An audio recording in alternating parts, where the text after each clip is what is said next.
के तो 20 में से 20, बाकी 20 में से मान के चलो तुम्हारे 18 क्वेश्चन तो सही हो ही जाएंगे, 17, 18, और बहुत कम बच्चे ऐसे होंगे जिनके 15 से कम, है ना, सही होंगे, बहुत कम बच्चे ऐसे होंगे। एक बार सभी बच्चे शेयर कर दो। अब वो हैकर की औकात नहीं है, चला गया, पक गया।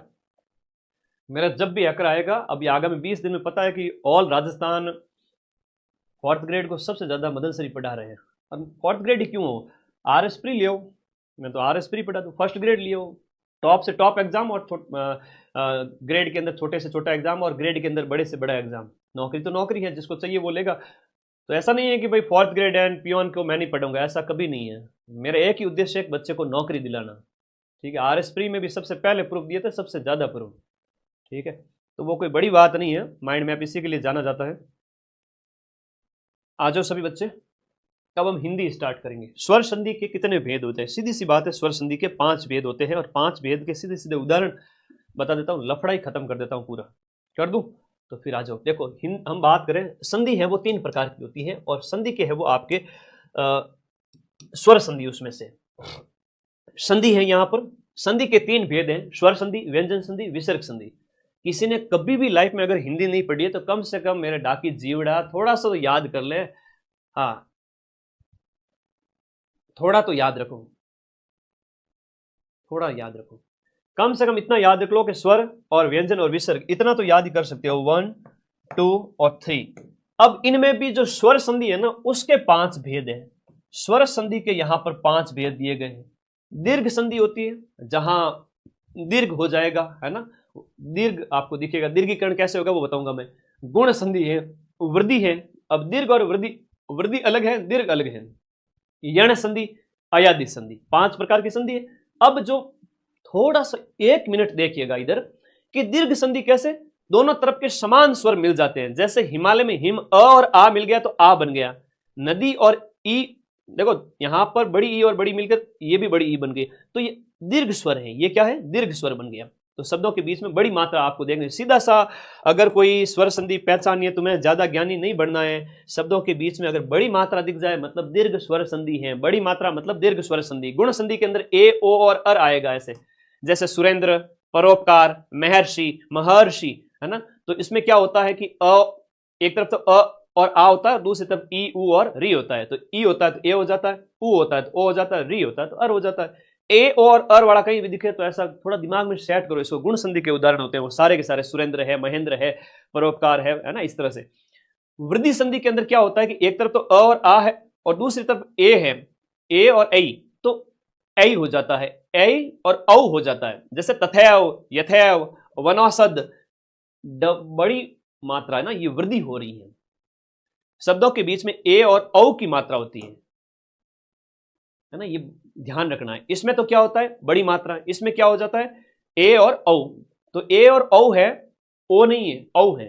तो मेरे भाई ये वृद्धि हो रही है, ए और औ में वृद्धि हो रही है, ये वृद्धि हो रही है। ठीक है, ये वृद्धि हो रही है और वो दीर्घ है। दीर्घ मतलब बड़ी, दीर्घ मतलब बड़ी, वृद्धि मतलब ए और औ। गुण मतलब ए और अर हो जाएगा, ई, उ और री का। अब इधर यण संधि देखो, य से यण संधि। अब य से यण संधि और य से य व र दिखेगा आपको, आपको शब्दों में य व और र दिखेगा। जैसे अत्यधिक, य आ गया। स्वागत, व। पितृ उपदेश, ये थोड़े ज्यादा आते हैं, पितृ उपदेश, मातृ उपदेश, है ना। तो इस प्रकार के उदाहरण थोड़े ज्यादा होते हैं। अगर किसी बच्चे ने ये उदाहरण भी रट लिए ना, तो इसके मिलते जुलते वो संधि सही करके आ जाएंगे, इसके मिलते जुलते संधि सही करके आ जाएगा।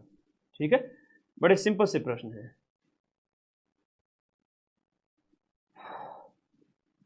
समझ में आ रहा है ना, मजा आ रहा है, एक एक चीज है। तो य व र, अत्यधिक में य आ रहा है, स्वागत में, ये स्वागत वाला ध्यान रखना, स्वागत वाला अच्छा बार बार पूछा जाता है ना। हाँ जी, स्वागत वाला बार बार पूछा जाता है। पितृ उपदेश में र आ रहा है, इस तरह से भिन्न स्वर आ जाए ई, उ और री के बाद में। इसमें तो ई, उ और री आ रहे थे, और यहां पर ई, उ, री के बाद में भिन्न स्वर आ जाए। जैसे ई यानी अति, ई के बाद में इसमें उ है, इसमें री है, इनके बाद में अलग अलग स्वर आ गए तो वो भिन्न स्वर बन जाएंगे य व र में।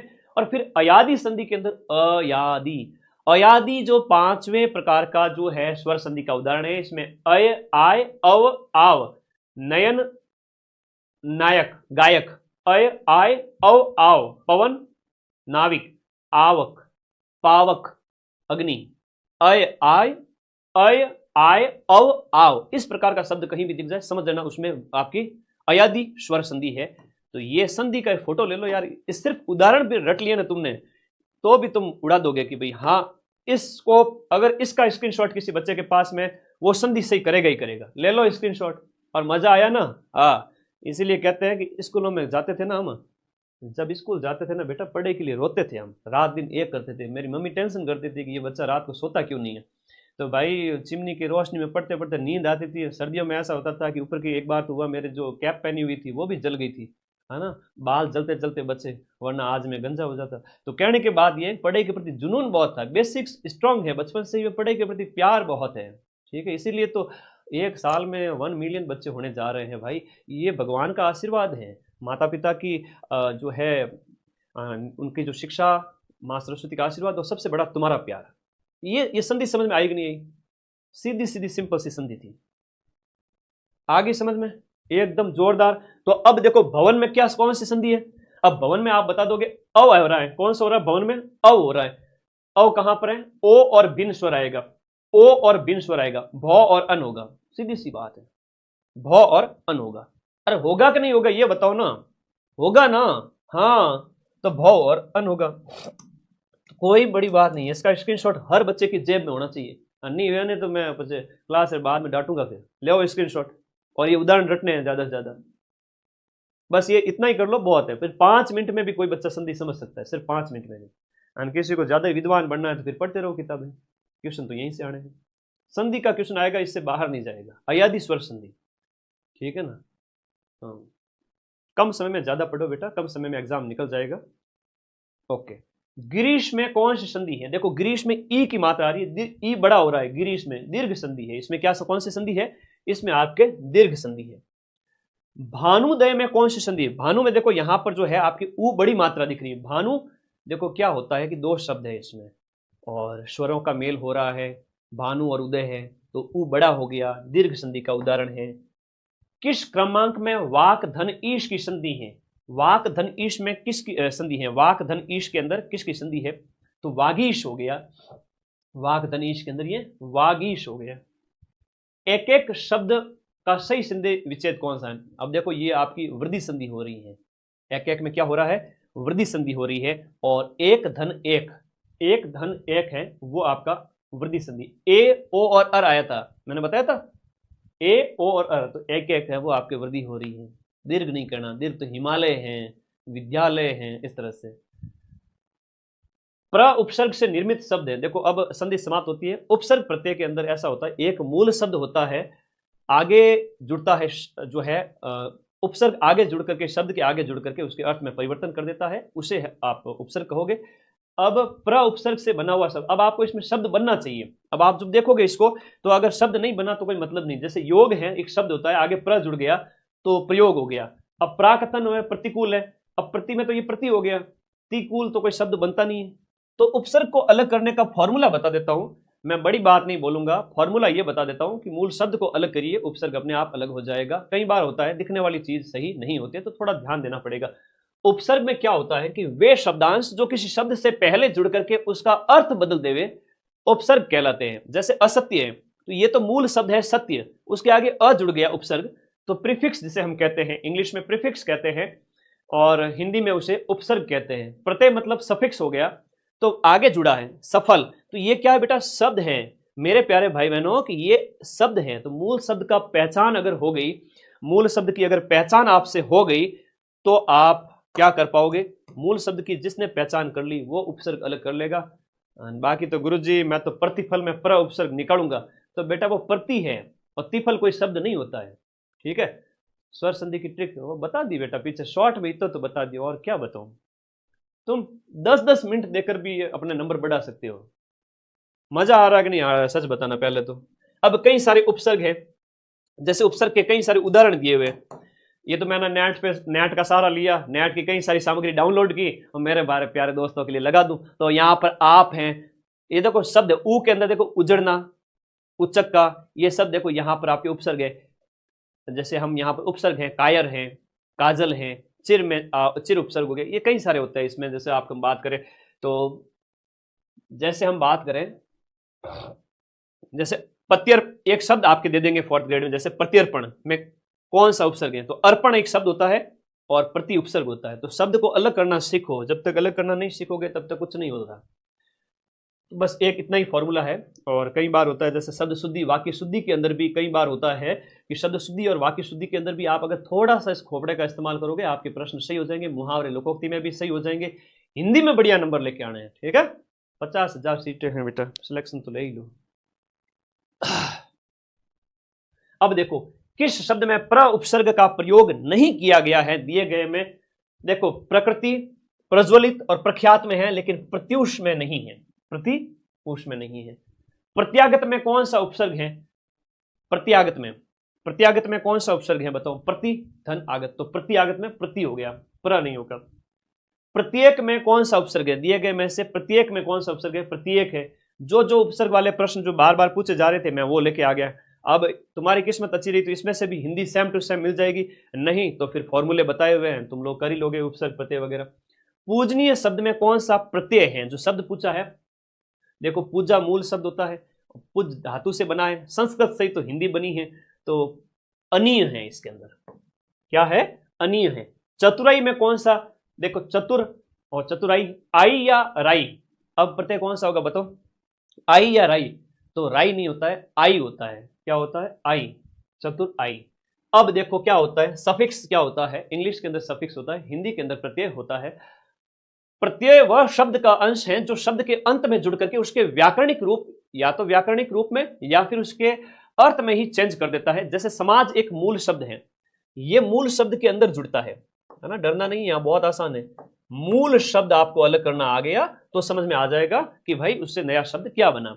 तो समाज में इक जुड़ा तो सामाजिक हो गया, सुगंध में इत जुड़ा तो सुगंधित हो गया, मीठा में आस जुड़ा तो मिठास हो गया। ये पीछे वाले सारे सफिक्स है ना, प्रत्यय है। लोहा में आर जुड़ा लोहार है। अब गुरुजी मैं तो हार प्रत्यय बनाऊंगा, बेटा हार प्रत्यय नहीं होता है, आर होगा, है ना। नाटककार हो गया, बड़ई मैं गुरुजी मैं तो डाई उपसर्ग प्रत्यय में डाई बनाऊंगा, डाई प्रत्यय नहीं है, डाई प्रत्यय को नहीं है, डाई प्रत्यय, डाई तो इस बड़ा और आई शब्द मिलने से बना है, तो तुम्हें जो दिख रहा है वो थोड़ी है, डाई नहीं है।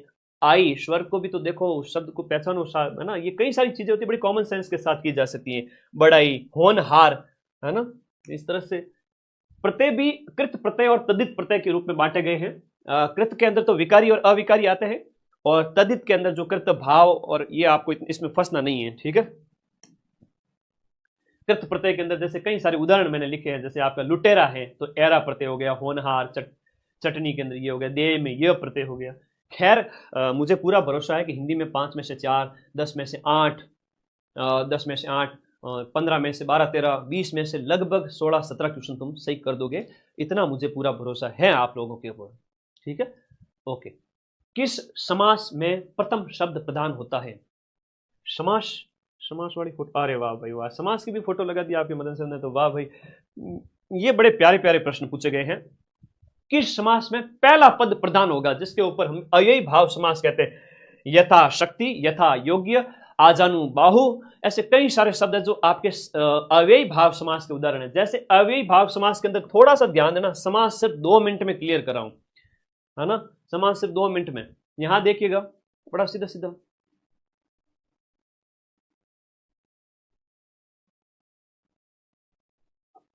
मूल शब्द को अलग करोगे ना, हाँ कोई बात नहीं, नहीं है तो पढ़ लो, आगे तो फिर कहोगे अधीनस्थ बोर्ड का भरोसा मत करो कि अधीनस्थ बोर्ड के सर हमारे 4th ग्रेड सिलेबस में समास नहीं है। मैं एक चीज बताता हूं तुम्हें, आ जाओ इधर आओ।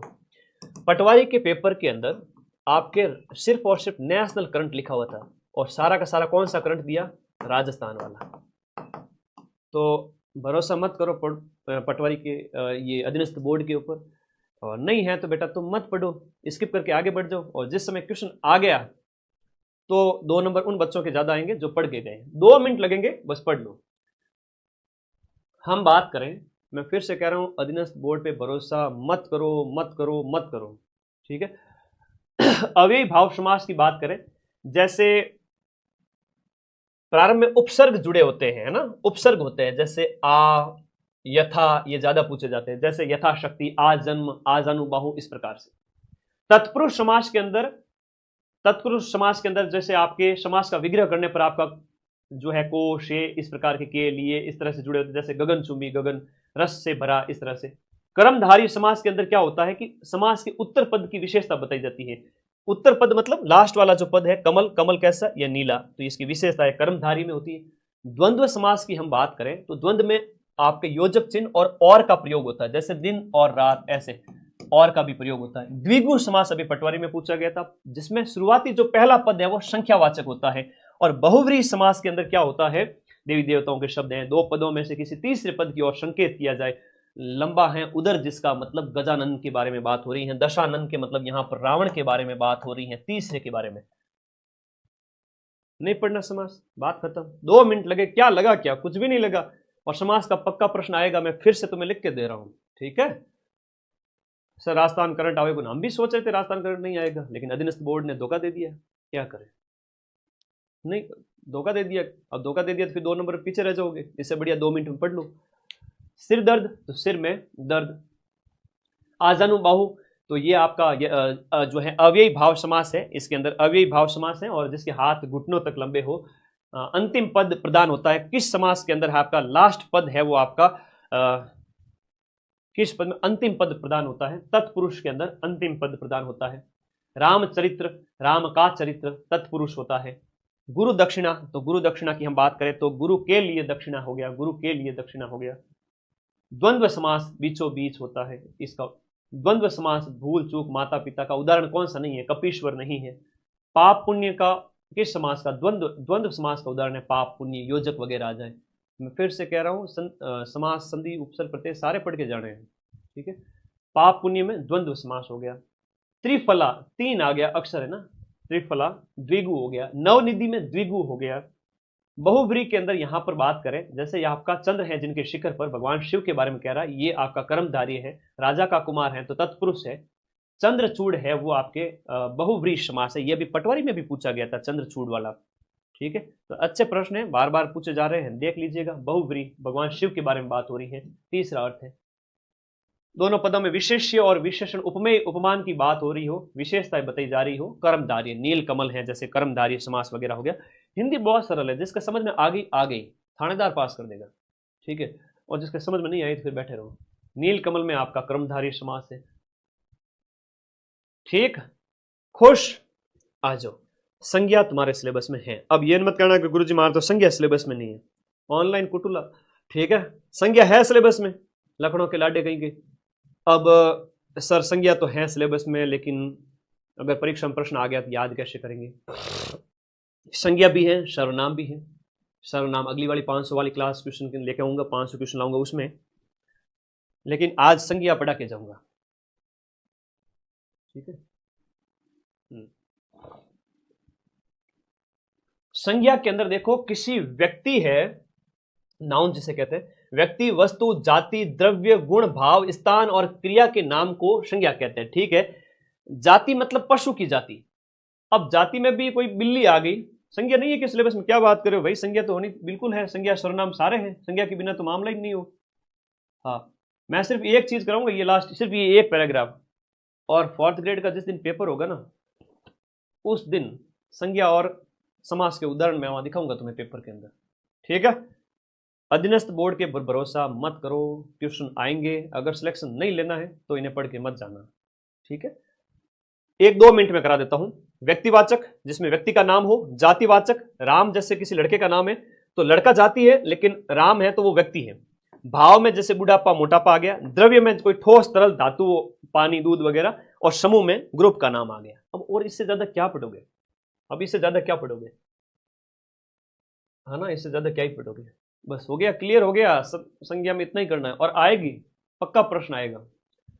आधे तो बच्चे जानबूझ के सिलेक्शन से दौड़ बाहर हो जाते हैं कि कई बार वो होशियारी दिखाते हैं अपनी। क्या करूं मैं इन बच्चों का, स्क्रीनशॉट तो मैं दिलाऊंगा, जबरदस्ती दिलाऊंगा। लो स्क्रीनशॉट लो, तुम्हारे मम्मी पापा को जवाब भी तो देना मुझे। लो भाई स्क्रीनशॉट लो।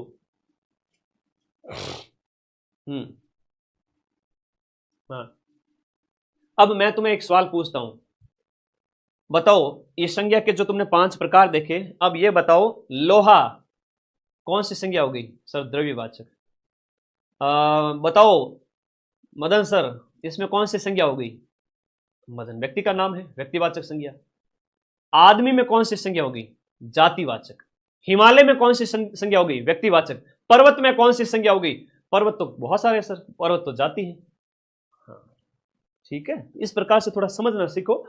भाव, भाव तो समझ ही जाओगे। समूह यानी ग्रुप, भीड़, सेना वगैरह। अब पर्याय वगैरह सीधे सिंपल पूछे जाएंगे, पर्याय वगैरह सीधे सिंपल पूछे जाएंगे।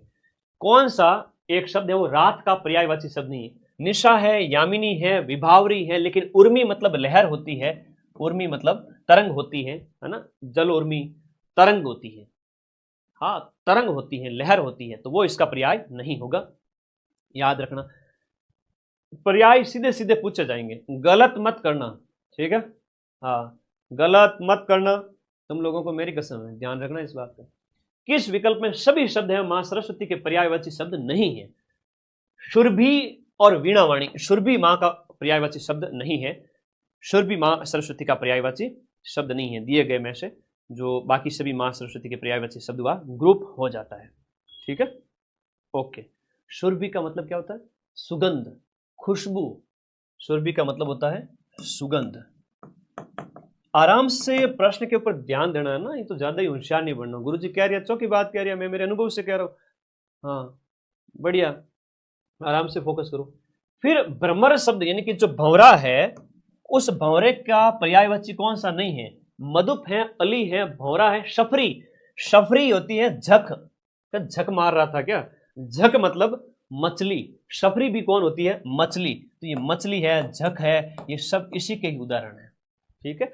तो पर्याय इसी के हैं। मधुप, आली, अली, अली और आली होता है, ये अली है, भौरा, ये सब इसी के। आकाश का पर्याय तुम्हारे 4th ग्रेड में यही पूछेंगे, आकाश, दिन, रात, इनके हाथी, घोड़ा, इनके पर्यायवाची पूछेंगे तुम्हें। मुझे तो लगता है कि एक पारी में मैं जो कह रहा हूं इन वाले प्रश्न बार बार आ जाएंगे और छपेंगे, देख लेना तुम। तो गुरु जी थारखने तो पेपर पहला हूं आवे कहीं, तो पेपर तो आता ही है दिमाग के अंदर, इतना दिन रात एक करके पढ़ते हैं, तो पूरा ही पूरा पेपर यही है, चिंता ही मत करो।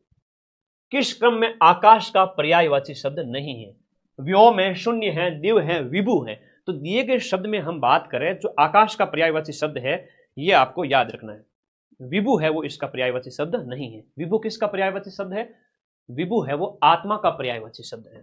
विभु मतलब विभु, आत्मा का। दिव है। अब सूर्य, चंद्रमा तुम्हारे पक्का पूछेंगे पर्यायवाची शब्द में, सूर्य है, चंद्रमा है, दिन है, रात है, ऐसे पर्यायवाची शब्द आएंगे, उससे ज्यादा कुछ नहीं आएगा। शून्य, व्योम, आकाश। हाथी का पर्यायवाची शब्द कौन सा नहीं है?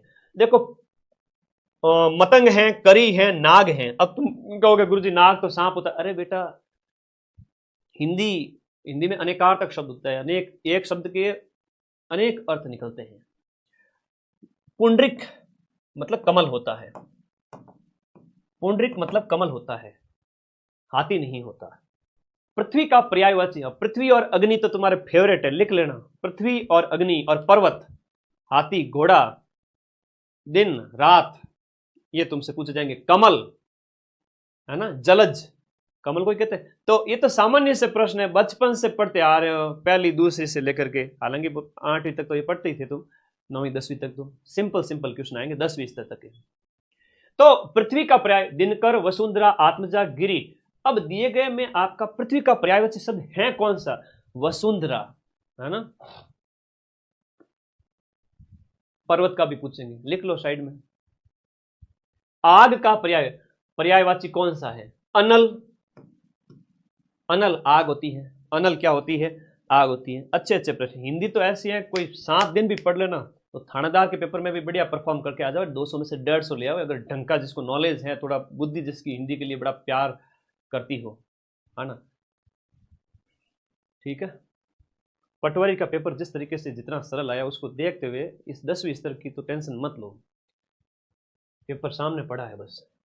पवन का पर्यायवाची शब्द कौन सा नहीं है? अनल, पवन का नहीं, बाकी अनिल है, वात है, शमीर है, और याद रखिए कमल का पर्यायवाची शब्द कौन सा नहीं है? मैं जानबूझ के लेके आया। सरोज है, पंकज है, शर्षिज है, मिलिंद है, जो कमल का पर्यायवाची शब्द कौन सा नहीं है, तो ये आपका कौन सा है, मिलिंद नहीं है। ठीक है, मिलिंद नहीं है। पंकज मतलब कीचड़ में जो पनपता है। सूर्य का पर्यायवाची शब्द कौन सा है, प्रकाश, अंशु, सविता, रश्मि। सूर्य का पर्यायवाची दिए गए में से कौन सा है, सूर्य का पर्यायवाची शब्द दिए गए में से कौन सा है, बताओ। अब बड़ा ये अच्छा प्रश्न था, सूर्य का पर्यायवाची शब्द। अब सूर्य के पर्यायवाची शब्दों में बात करें तो दिनकर है, दिवाकर है, प्रभाकर है ना। दिनकर है, दिवाकर है, दिनकर हो गया, दिनकर के बाद आप करोगे तो दिनकर है, दिवाकर है, दिनकर हो गया, दिवाकर हो गया, सविता भी इसी का ही। अब तुम कहोगे सविता तो किसी लड़की का नाम, लेकिन इसका है। भास्कर है, अंशु माली है, सहस्त्र आशु है, इस तरह से इसका नाम है, भास्कर वगैरह कई सारे नाम हैं। हालांकि कुछ एक 20-25 मैं खुद ही करवा दूंगा तुम्हें यूट्यूब पे, वहीं से काफ़ी कुछ मिल जाएगा। बाकी दुनिया भर की चीज़ें। कौन सा आलोक का विलोम है, अब विलोम शब्द है। आलोक मतलब क्या होता है, आलोक मतलब होता है प्रकाश, और इसका उल्टा बताना है विलोम शब्द के अंदर। अब मैं ये नहीं कह रहा हूं कि ये का ये प्रश्न ही हूबहू छप जाएगा, हिंदी में समझने की बात होती है। आलोक मतलब प्रकाश होता है, तम मतलब होता है अंधेरा। तो जब भी विलोम शब्द बताओ तो यहां पर आपको बराबर करके पर्याय दे देंगे, तम के साथ में अंधेरा लिख देंगे, तो कौन सा जोड़ा उसका सही बता रहा है आंसर होगा। तो थोड़ा समझना पड़ता है, विलोम कह रहा मतलब उल्टा बताना होता है, ऑपोजिट। अनुज का सही विलोम है, अनुज मतलब छोटा भाई और अग्रज मतलब बड़ा भाई। तो ये थोड़ा विलोम की बात हो रही है, सामान्य सामान्य प्रश्न आएंगे। मौखिक का सही विलोम है, मौखिक हो गया तो लिखित हो गया। कई बार है ना आप लोग विलोम में दो मिलते जुलते शब्द दे दिए जाएंगे और वहां पर है वो गलती नहीं करनी। ठीक है, मिलते जुलते शब्दों में गलती नहीं करनी है।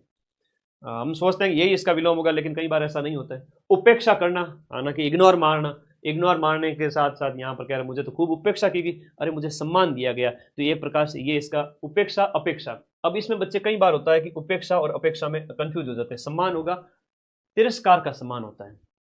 ठीक है, तिरस्कार मतलब दुत्कारना, सम्मान मतलब रेस्पेक्ट देना, उपेक्षा मतलब और अपेक्षा हो जाएगा इसका आंसर। अब गुरुजी सरल पेपर है, तो तुम सम्मान करके आ गए तो फिर मामला गड़बड़ हो गया। तो ये बात है, उपेक्षा का क्या हो जाएगा, अपेक्षा हो जाएगा। वन वर्ड के अंदर ज्ञान प्राप्ति की इच्छा रखने वाला वाक्यांश के लिए सार्थक शब्द, ज्ञान की प्राप्ति के लिए जिज्ञासु जो व्यक्ति है वो जिज्ञासु होता है, ज्ञान प्राप्ति वाला। कम बोलने वाला होता है, देखो मित भाषी, कम बोलना मतलब मित भाषी। जिनको थोड़ा ज्ञान हो, अल्पज्ञ होगा, अज्ञ होगा, अभिज्ञ होगा या अनभिज्ञ होगा। ये बड़ा अच्छा प्रश्न है, बार बार पूछा जाता है और वेरी इंपॉर्टेंट क्वेश्चन है। थोड़ा मतलब अल्प, तो अल्पज्ञ, अल्पज्ञ। ठीक है, जो कुछ ना जानता हो, जो बिल्कुल भी कुछ ना जानता हो, उसके लिए क्या शब्द इस्तेमाल किया गया है, जो कुछ नहीं जानता है उसके लिए अज्ञ शब्द है। ये मिलते जुलते शब्द है। जिसे जाना ना जा सके वो क्या है, अजानत, अगम्य, अज्ञेय या अशक्त। दिए गए में से जिसे जाना नहीं जा सके उसे अज्ञेय बोलेंगे। क्या बोलेंगे, अज्ञेय बोलेंगे। तो ऐसे ऐसे ही तो प्रश्न आएंगे जहां आप कंफ्यूज हो गए ज्यादा में तो मामला गड़बड़ है, बाकी सीधे सीधे पढ़ा हुआ होगा सब हो जाएगा। तत्सम और तद्भव, देखो तद्भव जब भी हम बात करते हैं तत्सम और तद्भव की, तत्सम की जब भी हम बात करते हैं संस्कृत के शब्द होते हैं। तत्सम मतलब आपके संस्कृत के शब्द होते हैं, संस्कृत के शब्द तद्भव होते हैं, सॉरी तत्सम होते हैं, और तद्भव है वो आम बोलचाल वाले शब्द होते हैं, जो बाद में संस्कृत वाले टूट करके आम जनता ने बोलने स्टार्ट कर दिए, वो आ गए। ठीक है, तो अक्षर है, अनार्य है, अंगुष्ठ है, उबटन है। इनमें से जो आम बोलचाल का शब्द कौन सा लग रहा है, गुरुजी उबटन लग रहा है, बाकी संस्कृत है, संस्कृत है, अक्षर है। इस प्रकार अक्षर का तद्भव कौन सा होगा, आखर होगा, है ना। अंगुष्ठ का अंगूठा होगा, अंगूठा है तो तद्भव है। इसमें अगर जैसे हम बात करें अंगूठा है तो ये शब्द कौन सा हो गया, ये तद्भव हो गया। अब मुझे एक चीज बताओ, तत्सम तद्भव में कोई दिक्कत है क्या, नहीं है ना। संस्कृत का शब्द है तत्सम है, आम बोलचाल का शब्द है जिसे तुम बोलचाल में इस्तेमाल करते हो तद्भव है। कोई टेंशन नहीं, ये समझ में आ गया। 5 दिन में पढ़ लेना, 8 तारीख को वापस आऊंगा, तब तक तुम लोगों को ये क्लास 5 बार देखनी है, टेलीग्राम ग्रुप ज्वाइन करना है और अपना चैनल होगा 7 लाख का। ठीक है, चलो अगला देखो, किस क्रम में तत्सम शब्द है। देखो ऊंट है तो ऊंट का तत्सम तो उष्ट्र होता है ना। तो तत्सम शब्द किस में है, दिए गए में आपका तत्सम आमलक, ईख, आमलक। आमलक तत्सम है, जिसका जो है वो आमलक है वो तद्भव इसका जो होगा आंवला है, आंवला इसका क्या होगा, तद्भव होगा। कौन सा शब्द है वो तत्सम है, सूरज, सावन, वृक्ष और बिच्छू। मैं नहीं बोलूं, चलो मैं नहीं बोलूंगा, तुम लोग बताओ इसके अंदर।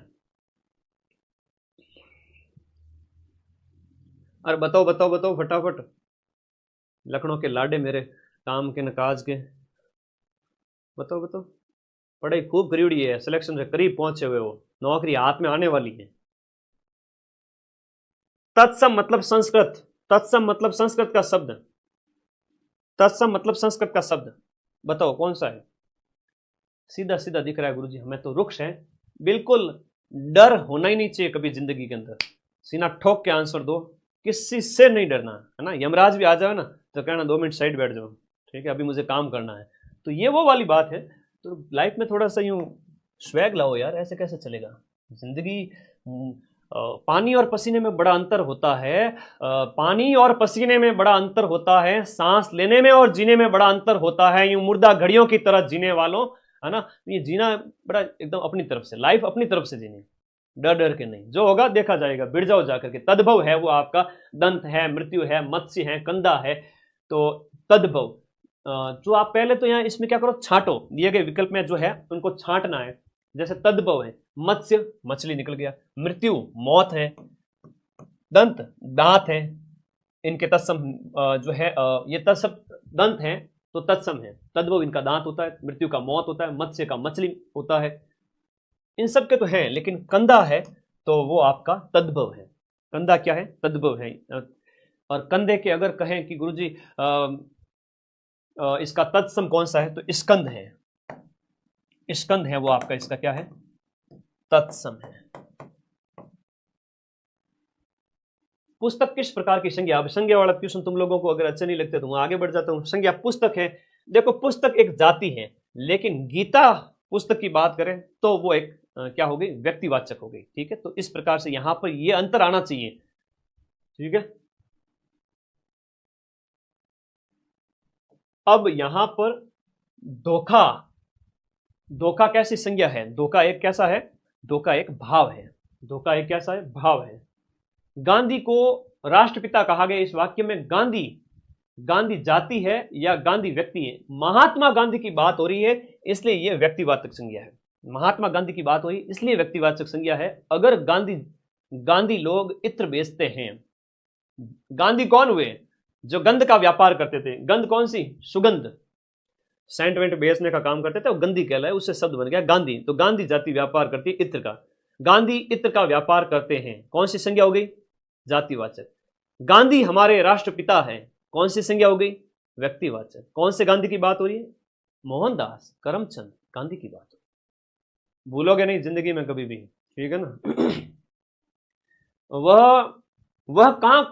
वह कहा तब मैं आया, किस तरह की अशुद्धि है, वह कहा, है ना, उसने कहा होना चाहिए। तो ये कौन से तरह की शब्द में अशुद्धि है, तो लिंग संबंधी अशुद्धि है ना, उसने होना चाहिए, तो लिंग की संबंधी अशुद्धि है।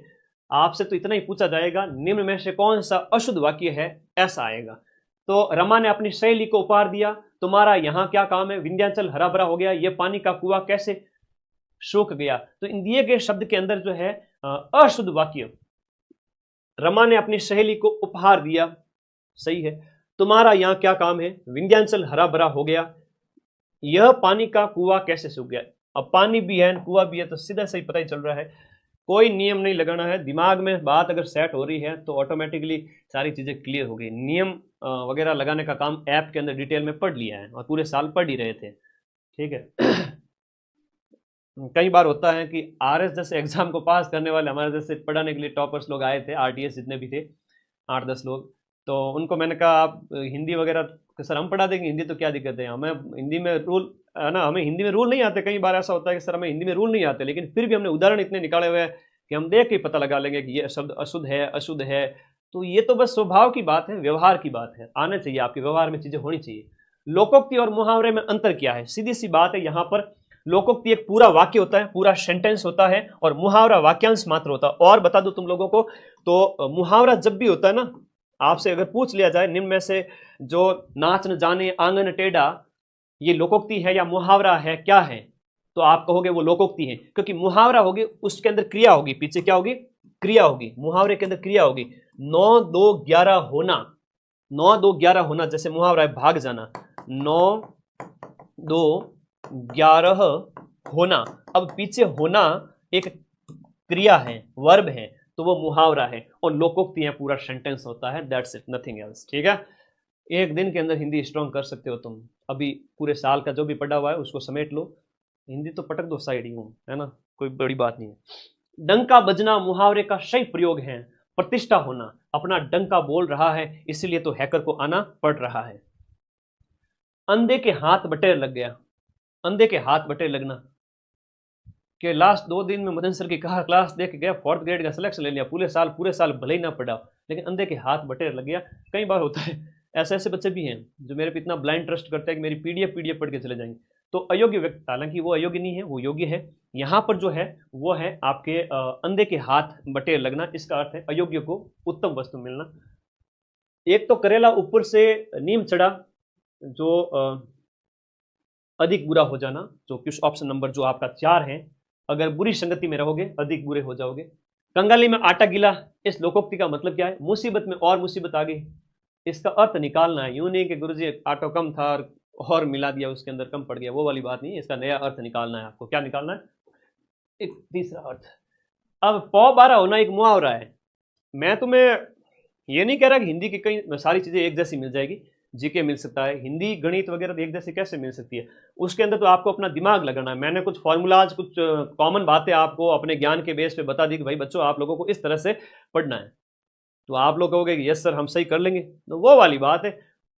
ठीक है, तो आपको मदद मिल रही है कि जो है संधि वगैरह है, समास उपसर्ग प्रत्यय वगैरह, संज्ञा वगैरह छुट्टियों में नहीं करे, तत्सम तद्भव वगैरह, इतनी सारी चीजें आधे घंटे के अंदर समझा दी। अब तुम मेरे पास बैठे होते तो मैं तुम्हें ये सारी चीजें समझाता। अब इंटरनेट का जमाना है, घर बैठे सारी चीजें पढ़ रहे हो, तो मैं बस समझा रहा हूँ। एक दोस्त भाई कहता ना, एक मोटिवेटर, एक मेंटोर जो तुम्हें गाइड कर सके। तुम्हारे घर में कोई अगर नहीं है तो वो मैं हूँ। ठीक है, पौ 12 होना मतलब कि जीत जाना, कार्य का सफल हो जाना। इसके अंदर दिए गए में पौ 12 होना का मुहावरे का अर्थ क्या है? पौ 12 हो गया मतलब मजे ही मजे, जीत हो गई। आग में घी डालना, तो हवन करना, एग्जैक्ट सेम अर्थ नहीं निकलेगा। कभी भी ये मत करना कि 9 2 11 होना मतलब सर गुणा हो रहा है ना, ऐसा थोड़ी होता है। ठीक है, तो ये चीज होती है कि आपको आग में घी डालना हो गया, तो जैसे क्यों आग में घी डालने का काम कर रहे हो? इसको तो ऑलरेडी गुस्सा आया हुआ है, क्रोध भड़काना होगा। आहुति करना या हवन करना, सेम अर्थ कभी नहीं होगा। एक चीज हमेशा याद रखना, मुहावरा तुमसे पूछा जाएगा, एक नहीं 2 पूछे जाएंगे, सेम अर्थ कभी नहीं होगा। जैसे आग में घी डालना मतलब हवन करना, ना भाई ना। हिंदी पढ़नी है तो समझ समझ के पढ़ो, थोड़ी थोड़ी चीजें तो क्लियर करो, कम से कम रटने वाली चीजें तो अच्छी करो। अब कार्यालय पत्र वगैरह तुम्हारे सिलेबस में है, मैंने सिलेबस को देखा, उसमें कार्यालय पत्र भी है, निविदा भी है, कार्यालय आदेश भी है। मैंने कुछ फोटोज लगाए हैं, तुम्हें मजा आएगा, आ जाओ। कि राजस्थान सरकार के कार्यालय पत्रों में सबसे ऊपर क्या लिखा जाता है? कार्यालय पत्र के अंदर सबसे ऊपर लिखा जाता है विभाग का नाम।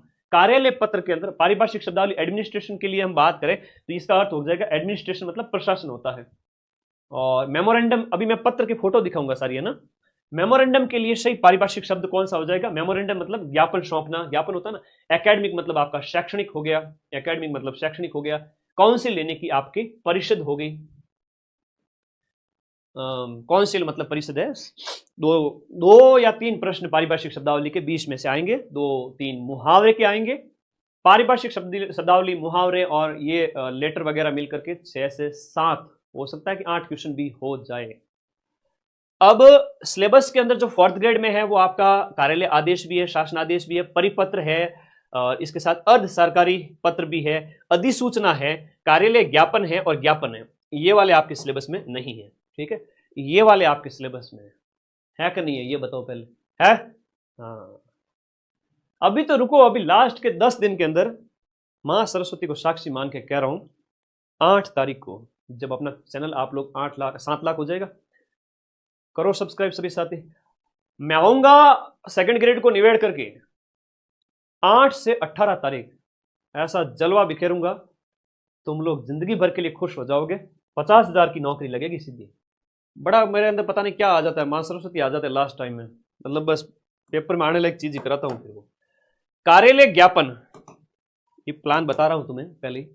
कार्यालय ज्ञापन है कुछ इस प्रकार से है, संख्या, सरकार और मंत्रालय वगैरह का इसका नाम लिखना होता है सबसे ऊपर, विषय वस्तु लिखनी होती है, दिनांक इस तरफ लिखते हैं, ठीक है, लेफ्ट हैंड साइड की तरफ। फिर है आपका, ये आपका एक क्या है, ये भी इसी के जैसा का जैसा कार्यालय ज्ञापन दिया हुआ है, ठीक है, कार्यालय ज्ञापन बीचों बीच लिखोगे। अब पूछ ले सबसे ऊपर क्या लिखेंगे, विभाग का नाम लिखेंगे। तो विभाग यानी मध्य प्रदेश सरकार, मुझे जो भी इंटरनेट पे मिला वो मैं लेके आ गया, विभाग सबसे पहले हो गया। और ये आपके कार्यालय ज्ञापन मोटे अक्षरों में, मोटे अक्षरों में। फिर विषय हो गया बाईं ओर, फिर मूल स्थान है वो, मूल कथन इसके अंदर आ जाएंगे, फिर जारीकर्ता अधिकारी वगैरह इस तरह से आ जाएंगे। कार्यालय आदेश भी आपके सिलेबस में है। कार्यालय आदेश में क्या होता है, कार्यालय का नाम होता है, सबसे पहले तो कार्यालय का नाम होगा। कार्यालय का नाम होने के बाद कार्यालय आदेश का शीर्षक है, बीच में आपके क्या है कि डेट वगैरह और स्थान आता जाएगा। ये कभी पढ़े कि नहीं पढ़े, नहीं पढ़ा तो मैं करवा दूं। आदेश की सामग्री आ जाएगी बीच में, और फिर हस्ताक्षर और पद का नाम आ जाएगा, फिर प्रतिलिपि वगैरह जो भी होगी लास्ट में आ गया इससे हस्ताक्षर वगैरह। परिपत्र भी सिलेबस में है, परिपत्र का नमूना दिया गया है यहाँ पर साइड में, तो उसका प्रेषक का लिखना होता है, प्रेषक का, ठीक है। और इधर एड्रेस वगैरह हो गया, ठीक है। और फिर है वो आपका विषय और मेन। निविदा कुछ ऐसी होती है, नोटिस जिसे कहते हैं, आप 10वीं 12वीं तक पढ़ते आ ही रहे हो। निविदा के अंदर इस तरह से डेट है वो इस तरफ लिखी गई है, और बीच में आपका जो निविदा सूचना लिखना जरूरी है, ऊपर आपका एड्रेस लिखना जरूरी है, ठीक है, जिस विभाग का है जिसका है उसका एड्रेस सबसे ऊपर हो गया। बस इतना सही पूछेंगे और कुछ नहीं पूछेंगे। एक है आपका अर्ध सरकारी पत्र, ये भी सिलेबस में है, इसमें मोहर कहाँ लगती है, बीचों बीच लगती है, उधर प्रेषक का नाम वगैरह, विभाग कार्यालय वगैरह हो गया, फिर विषय हो गया। और अब इससे अलावा मैं क्या बताऊं, हाँ, मजा आया कि नहीं आया ये बताओ पहले तो, मजा आया। हाँ